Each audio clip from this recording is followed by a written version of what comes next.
வணக்கம் சொந்தங்களே. இன்றைக்கி நம்ம கிச்சனில் ரொம்ப டேஸ்ட்டான சிக்கன் குழம்பு செய்ய போகிறோம். அதுக்கு தேவையான பொருட்கள் என்னன்னு பார்த்தலாம். சிக்கன் கழுவி சுத்தம் பண்ணது ஒரு 1/2 கிலோ, வெங்காயம் பெருசாக ஒன்று கட் பண்ணி வச்சுருக்கேன், மீடியம் சைஸ் தக்காளி ஒன்று கட் பண்ணி வச்சுருக்கேன், இஞ்சி பூண்டு பேஸ்ட்டு, தேவையான அளவுக்கு மிளகாய்த்தூள், பட்டை 1, 2 லவங்கம், ஒரு ஏலக்காய், கொஞ்சம் சோம்பு, ஒரு பிரிஞ்சி இலை, மஞ்சத்தூள், கருவேப்பிலை, கொத்தமல்லி தழை, உப்பு, வேக வச்ச உருளைக்கிழங்கு தோல் எடுத்தது 1, 4 முந்திரி பருப்பும், தேங்காய் ஒரு முடி கட் பண்ணி வச்சுருக்கேன். அந்த தேங்காயையும் முந்திரி பருப்பையும் நம்ம பேஸ்ட் அடிச்சுக்கணும். அடுப்பு பற்ற வச்சாச்சு, அதுக்கு மேலே பாத்திரம் வச்சாச்சு. இப்போ தேவையான அளவுக்கு எண்ணெய் ஊற்றிக்கலாம். ஒரு 2 டேபிள் ஸ்பூன் ஊற்றினா போதும்.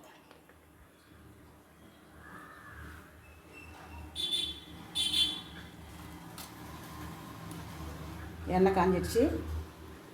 ஒரு பிரியாணி இலை, ஒரு பட்டை, 2 லவங்கம், இந்த ஏலக்காய், சோம்பு இதெல்லாம் ஒன்றா போட்டுருவோம்.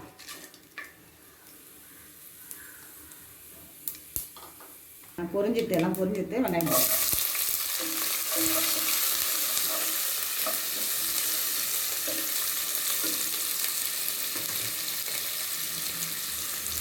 வெங்காயம் நல்லா வதங்கணும்.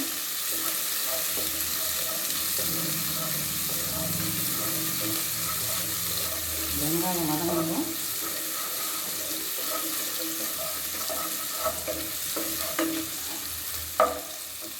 இஞ்சி பூண்டு பேஸ்ட் போடுவோம். 1 ஸ்பூன் இஞ்சி பூண்டு பேஸ்ட்.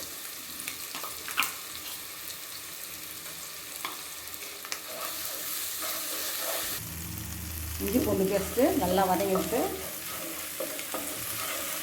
அந்த பச்சை வடை போனதும் நம்ம தக்காளி பழம் போட்டுக்கணும்.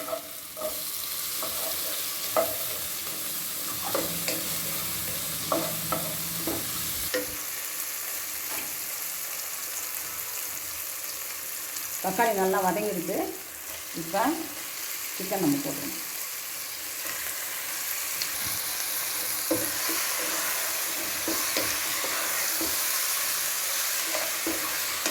இன்றைக்கி நம்ம குழம்பு பொரிச்சுக்கிட்டு 1/2 கிலோ சிக்கன். உங்கள் தேவைக்கு ஏற்ப நீங்கள் செஞ்சுக்கலாம்.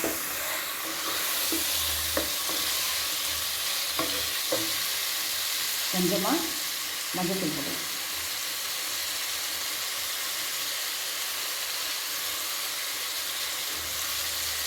கொஞ்சமாக மஞ்சள் தூள் போட்டாச்சு. சிக்கனை நல்லா வதக்கிக்கணும்.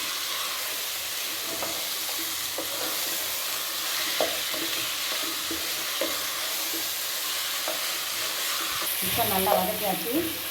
ஒரு 5 நிமிஷம் வதக்கணும். சிக்கன் நல்லா வதங்கிருக்கு. இப்போ நம்ம 3 டம்ளர் தண்ணி ஊற்றணும். இதில்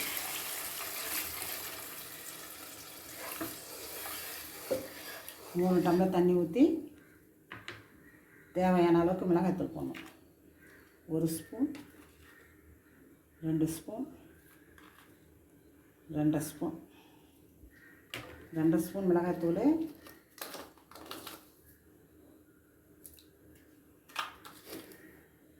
ஒரு 1 ஸ்பூனு உப்பு நல்லா கலந்துவிட்டு நல்லா ஒரு 10 நிமிஷம் கொதித்ததும் நம்ம வச்சுருக்க அந்த முந்திரி தேங்காய் பேஸ்ட் அரைச்சி ஊற்றி கருவேப்பிலை கொத்தமல்லி தழை போட்டு இறக்கணும். 10 நிமிஷம் ஆகிட்டு இப்போ நல்லா குழம்ப கலக்கி விடணும். சிக்கன் நல்லா வெந்துடுச்சு. உருளைக்கிழங்கு ஏற்கனவே நம்ம வேக வச்சு வச்சுருக்கோம். அதை ஃபஸ்ட்டே போட்டோம்னு வச்சுக்கோங்க, கரைஞ்சிடும். அதனால தான் நம்ம இறக்க போகும்போது தான் போடணும். வேக வச்சு உருளைக்கிழங்கு 1.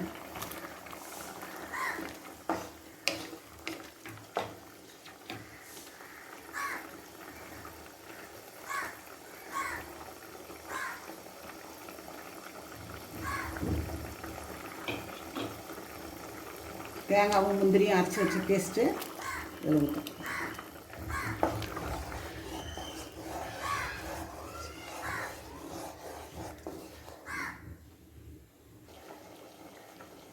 குழம்பு நல்லா கொதிச்சுட்டு இப்போ கொத்தமல்லி தழையும் கொஞ்சமாக கருவேப்பிலை போட்டு இறக்கிட்டா சிக்கன் குழம்பு தயார். சிக்கன் குழம்பு ரெடியாக எடுத்து நீங்களும் செஞ்சு பாருங்கள். லைக் பண்ணுங்கள், ஷேர் பண்ணுங்கள், கமெண்ட் பண்ணுங்கள், மறக்காமல் சப்ஸ்கிரைப் பண்ணுங்கள். தேங்க்யூ.